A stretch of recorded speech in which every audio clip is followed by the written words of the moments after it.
Welcome to All About St. Paul, where we feature videos about city services, programs, entertainment, and more. He's Nick Nelson from the city's video production team. And she's Liz Wagner from Parks Department's Marketing and Communications Division. Coming up on this week's show, we get to know our new Superintendent of Schools. The Eclipse wows St. Paul. Find out where you can view the stars indoors. A transformative program puts youth on the right track. And a powerful look into the lives of refugees. We'll have those stories and more coming up on All About St. Paul. We're here today on St. Paul's West Side. And we'll have more on this neighborhood, including why it's called the West Side when it's really on the south. Behind us is the Riverview West Side School of Excellence. Riverview is a pre-K through grade 5 Spanish-English dual immersion school in this predominantly Hispanic American neighborhood. Recent renovations here include a new playground, technology updates, and larger windows. The Riverview West Side School of Excellence is part of the St. Paul public school system. Parents across the city are experiencing another exciting and possibly stressful back-to-school season. And kids here in St. Paul are getting ready for a year with a new superintendent. Dr. Joe Gothard begins his first year as St. Paul Public Schools Superintendent. He comes to us from Burnsville-Savage-Egan School District. Now he enters the district with over 39,000 students and 5,000 employees. St. Paul Public Schools put together this look at Dr. Joe Gothard. Let's take a look.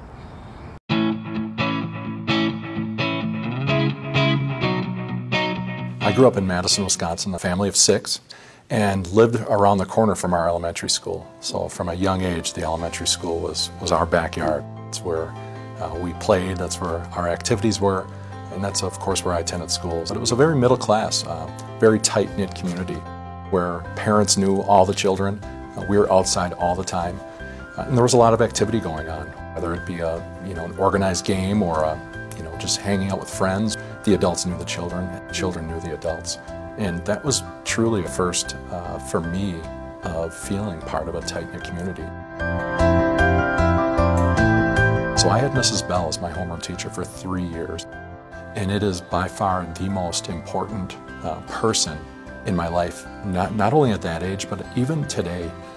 I continue to hear myself live by what she taught me. She was able to show me tough love, discipline, and my father being African American, Bell's the first person who acknowledged my race. And it had a profound effect on me. I think she continued to pull me along the way with higher and higher expectations. My wife Mary has worked for state government for nearly 25 years and currently works for the Minnesota Department of Health right here in St. Paul. This fall we'll be married for 23 years. I have 3 children. Our oldest daughter, Gabby, is a junior at Iowa State University and will be graduating next year. Our daughter Grace is a junior. She'll be a senior in high school next year. And then our son Gavin is going to be in 9th grade next year. From a young age, all 3 of our kids, I've shared the 3 L's with them, and that's listen, lead, and learn. And that's just been something that rolled off my tongue at a young age, and it's something that I want my kids to truly embrace each and every day. Growing up in Madison, spending time on that campus, I would go on to coach at their summer football camps, very close with their staff. It's an incredibly important part of me is the kind of culture and spirit of competition and togetherness and camaraderie that I've been able to experience in a way that not everyone has been able to. And it's a recipe that may sound simple, but there's some deep cultural beliefs in taking a group of people from all different cultures, different family values, different places, and saying we're going to build our success on our ability to believe in each other and to believe that we can, day in and day out, get better, improve, and compete with anyone. And I think it's a good leadership maxim that I've tried to instill in every community that I've worked in.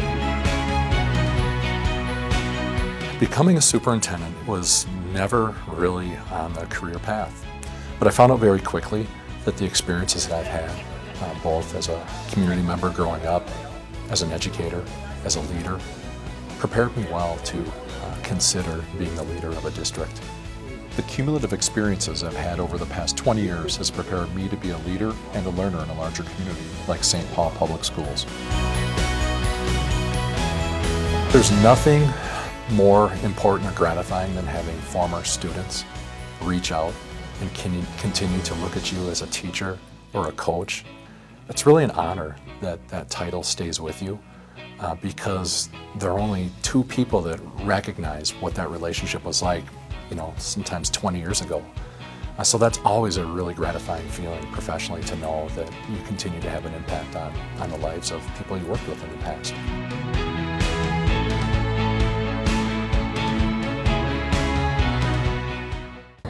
I'm here now with Superintendent Gothard. Dr. Gothard, why did you want to lead St. Paul Public Schools, and what are you looking forward to? The challenges of educational leadership are great, and St. Paul provides a lot of those wonderful challenges that, as an educational leader, I get to work with an entire community, St. Paul Public Schools, to be strong in terms of what we offer and provide our students, our staff, and our community. I'm most looking forward to getting to know the great people, passionate people that have a great deal of pride in their city and in our public school system. The video we just saw talks a lot about your background, but what have you done specifically to get ready for this job? Yeah, the video shared a lot about my experiences growing up in Madison, Wisconsin, a city similar in many ways to St. Paul, but different as well. And what I've enjoyed so far is getting to know the great people, the great culture of St. Paul, and the pride and learning about the pride that people have in both our city and most certainly in our public school system. And I think I've employed, since I've been here, a listen, learn, and lead opportunity for me to understand what each of our individual stakeholders want and expect out of a school district, and how can I best motivate, support, and believe in the people to get that job done in service of students and our community. So what are some of your favorite things about St. Paul? Well, since July 1st, I've learned we have 68 schools spread out across our entire city. Each of those 68 schools has a neighborhood that it's attached to, and there's a great deal of pride and tradition and culture and values found in each one of those neighborhoods, and therefore in our schools as well. So it's been important for me to learn what those values are in terms of what can shape my leadership around what's important, what matters most to the schools, to the community, to the experience our students need to have in those schools. So it's been great. It's been a lot of learning, but there's been a great deal of fun found in that as well, and learning what people are proud of. Thank you, Dr. Gothard. Have a great school year. Superintendent Gothard encourages you to get in touch with him with your needs and ideas.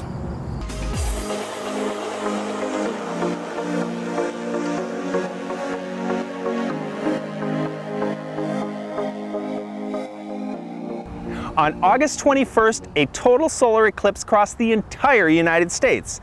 Now, while the path of totality was south of here, the partial eclipse here in Minnesota still created a lot of buzz.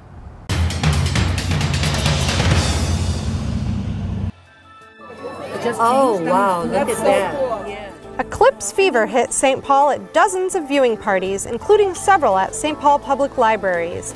This was the scene at the Arlington Hills Community Center as kids, parents, and other neighbors lined up for a free pair of special eclipse viewing glasses. Just to bring everyone up to speed, an eclipse is when one celestial body blocks the view of another. In the case of a solar eclipse here on Earth, the moon passes in front of the sun, blocking the star's light. On August 21st, conditions were right for a total solar eclipse for a select few cities in a narrow band across the U.S. Here in Minnesota, north of the path of totality, the eclipse maxed out at 83%. But that didn't seem to dampen excitement. Holy cow, that's so cool. The clouds, on the other hand, at the last minute, a few breaks appeared and a wave of excitement swept the remaining attendees.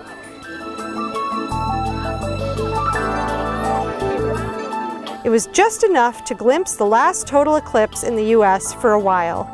If you missed it, the next one comes as close as Indianapolis 7 years from now in 2024. This was just one of the many fun classes and activities offered every day at St. Paul Public Libraries. Go to sppl.org and click on Events and Classes. Well, it was kind of a bummer about those clouds during the eclipse, but I know of a place here in St. Paul where the conditions are always perfect for stargazing. Where's that, Nick? Well, it's not here at Riverview, but it's at another grade school in St. Paul. I'll show you. Space, the final frontier. These are the voyages of the Como Planetarium. What's that, you say? You didn't know St. Paul had a planetarium? Well, we do, and it's right here at Como Elementary.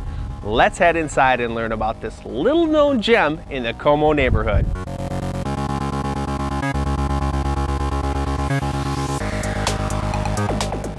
Well, I'm here with John Iverson. He's the director of the Como Planetarium. John, for folks who have never been to a planetarium before, tell us, what do we have here? Well, Como Planetarium is a 60-seat planetarium with a 30-foot diameter domed ceiling. On the ceiling we can project content. Traditional astronomy content would be looking at the night sky, looking at the planets in the solar system. We're able to do that with a couple different types of technology. We have a couple projectors back here behind me. One is the old Starball projector. It's been there since 1975 when the planetarium was built. But about 5 years ago we installed new digital technology, and that new digital technology is the technology that allows us to not only fly around the solar system, visit planets, visit moons, but we can also show immersive films up above our heads and enjoy content in areas that goes well beyond astronomy. Well, I love going to planetariums, but we didn't have anything like this in my school. This is a pretty cool resource for St. Paul students. Yeah, it is a great resource, especially for St. Paul kids and the students here in Como Elementary School, which is where Como Planetarium is housed. Students from across the district visit the planetarium, primarily 1st, 3rd, 5th, and 8th grade students, but we're open to every grade level, anyone who wants to attend. We focus on things like, why does the moon move across the sky like it does? Why does it appear to change shape? Does it appear to change shape? Does it move across the sky? Same thing with the sun. We look at the path of the sun and we take a tour of the solar system with all the grade levels. And I understand kids from across the metro area come. Yep. It's not just St. Paul. Yeah, we have about 20,000 people visit the planetarium each year. And about 12,000 of those visits are from St. Paul students. But we also have students from districts all over the metro and even outside the metro that visit the planetarium. About 8,000 kids from outside the metro visit the planetarium every year. Well, that's really cool. Now here's the best part. These shows are open to the public, right, John? Yep, they're open to the public. It's a great resource here in the planetarium, and we want to make that available to the public. So we're offering public shows, and the public show content often addresses the night sky. People are curious about the night sky, and being the only planetarium in the metro, this is a place people can come and learn about the night sky. But they can learn about content in other areas too. So if you want to know what programs are being offered, you can go to our website, planetarium.spps.org, and see the schedule, and we'd love to have folks come and visit. Well, you keep reaching for the stars, and until then, we'll see you at the Como Planetarium. Come on down. Well, once the school day is over, parents are faced with the question of what to do to keep their kids safe and busy. That's where St. Paul Parks and Recreation comes in with a great program called Rec Check.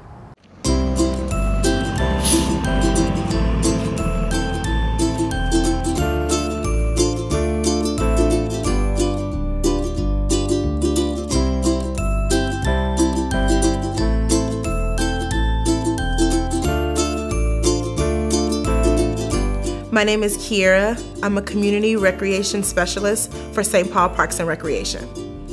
Rec Check is a program designed for young people to come to a space after school, express themselves artistically, receive academic help, and be able to build relationships with their peers as well as caring adults or youth workers. My kids participate in Rec Check because Rec Check is a safe place that I feel safe with for my kid. If my kid doesn't show up and they know that they should be here, Rec Check will immediately give me a call. They have the ability to participate in different art projects and programs. They also can do a lot of get up and play and movement in the gym or outside, as well as a cooking component where they sometimes create their own snacks, but we be sure that we feed them every day as well. The staff here, they're impeccable. The people here at Rec Check are part of my support group. They help with supporting me, with supporting my kid through education, through arts and craft, through physical ed. When the kids walk in the door, they're very excited. I think the kids get a sense of community. They get the opportunity to build with their team. We're all about teamwork here and working together. My sons, when they come to Rec Check, they tell me all kinds of great things. It's a very lovable and family-oriented environment. I encourage you, if you're not in Rec Check, get into Rec Check.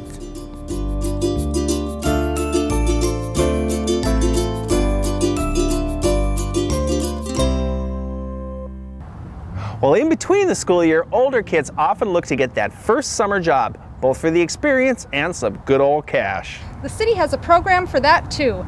Right Track pairs students and employers in a mutually beneficial partnership.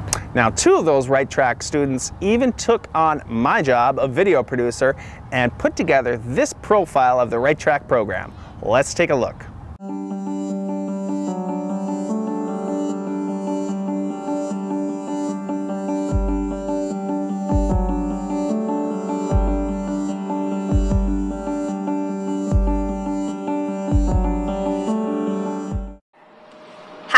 My name is Najma Ali and I'm an intern at Gov Public this summer.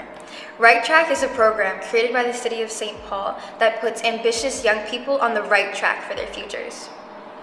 The program places interns in government offices, private businesses, and nonprofits. The interns learn what it takes to work in a business.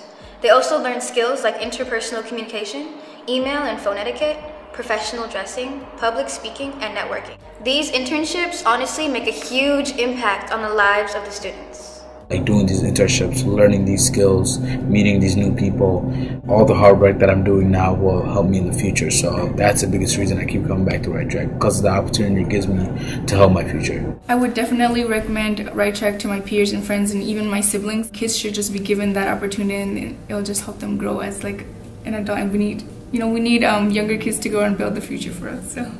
My name is Patria Her, and I am a Right Track intern at the St. Paul Area Chamber of Commerce. The Right Track program is important because it helps grow and diversify the future workforce in Minnesota.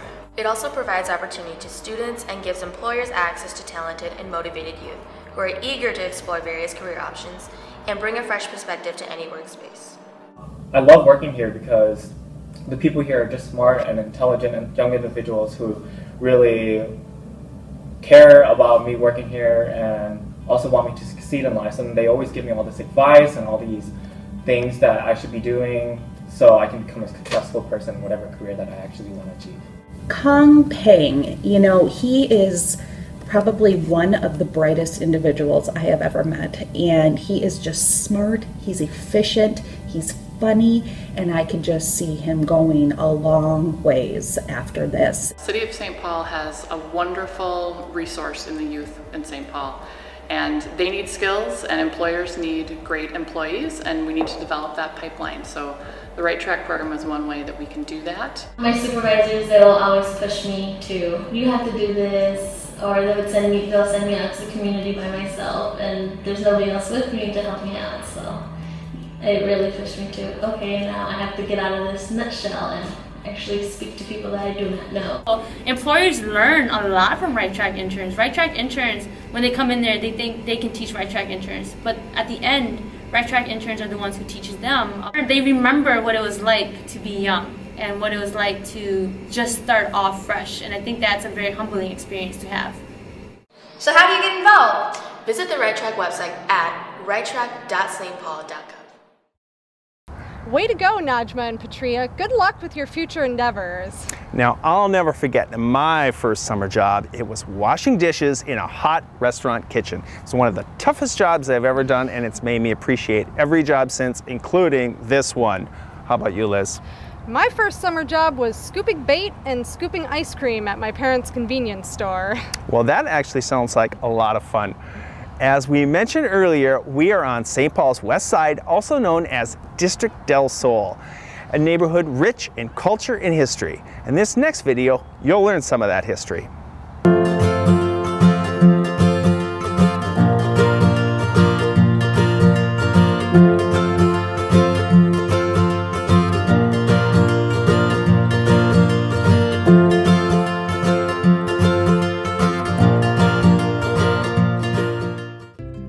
west side of St. Paul originally got its name not from the fact that it sits west of St. Paul, but because at this point in the river, the Mississippi bends from its north-south bearing to an east-west, placing the west side on the left or west side of the river.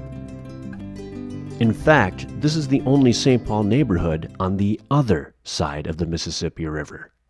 It took a long time for this area to become part of the city, partially because of geography and partially because this land was Dakota territory until treaties were signed in 1851.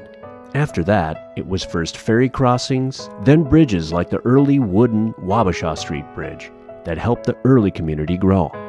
As the lowlands near the river were threatened by frequent flooding, most businesses and housing sought locations higher on the bluff.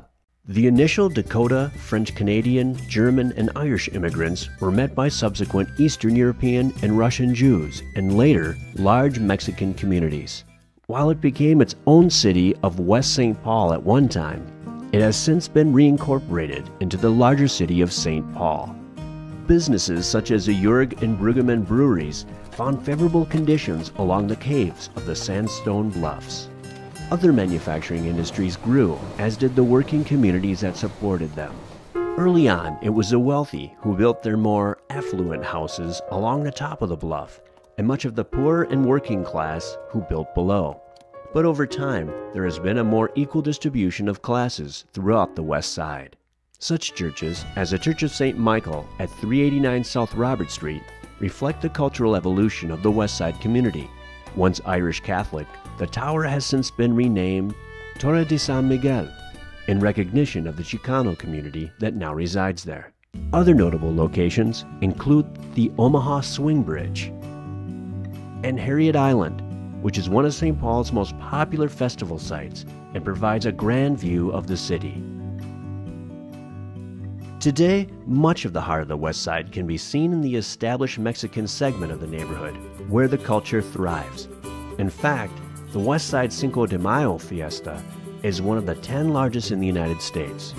There are also Syrian and Lebanese influences that make the West Side even more unique. Today, the West Side remains a part of St. Paul, but it's distinctive not only in the geographic location of where it resides, but also in the culture of the communities that have helped to create it.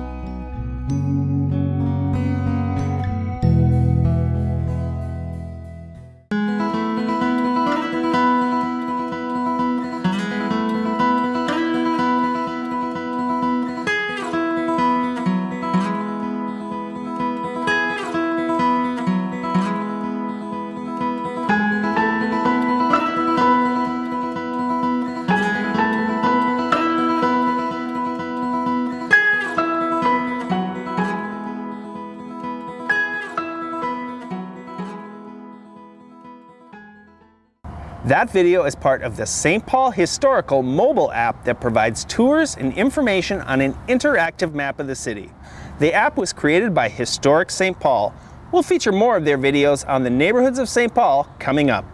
As mentioned, this neighborhood and many others in St. Paul played a welcoming role to immigrants and refugees. A photo exhibit recently on display at Central Library details the Minnesota refugee experience in evocative portraits and compelling stories. I'm James Bowie. I'm a documentary artist and I specialize primarily in issues of human rights and global poverty. In particular, I'm interested in the state of the empathetic imagination in contemporary society.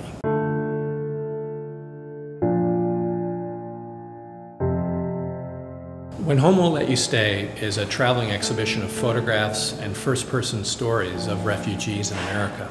I spent the better part of the last year and a half traveling the highways and byways of Minnesota and other areas, sitting in the living rooms and workplaces and schools of refugees and listening to their stories and taking their photographs.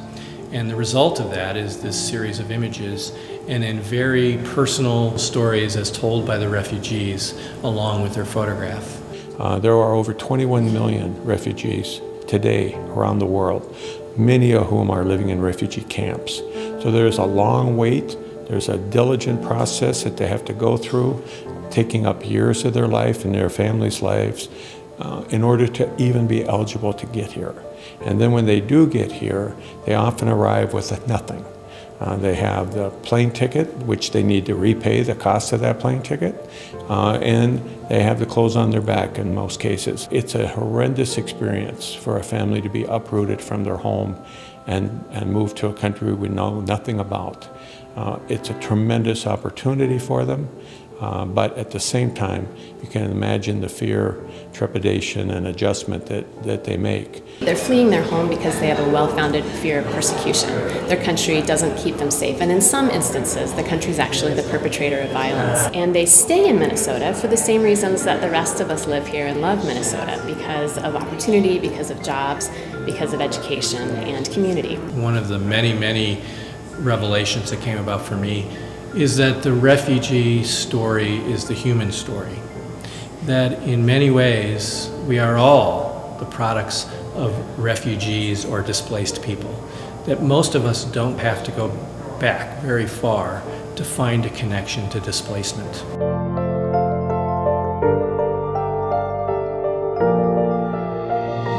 I think what we can do is just appreciate what they've been through, know that they came here to better their lives, know that they came here to escape persecution and danger in their own countries, that they've been through a fair amount of trauma, and the more welcoming, as one refugee said, you know, when you see me smile, a smile means a lot.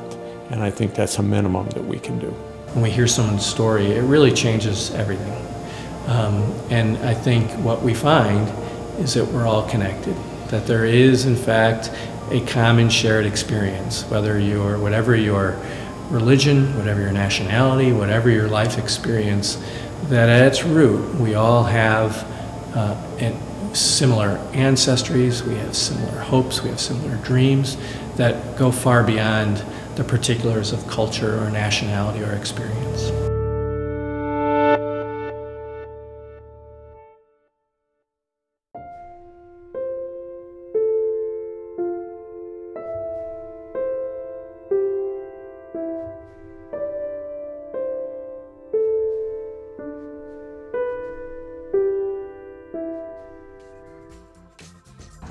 Always something cool happening at St. Paul Public Library.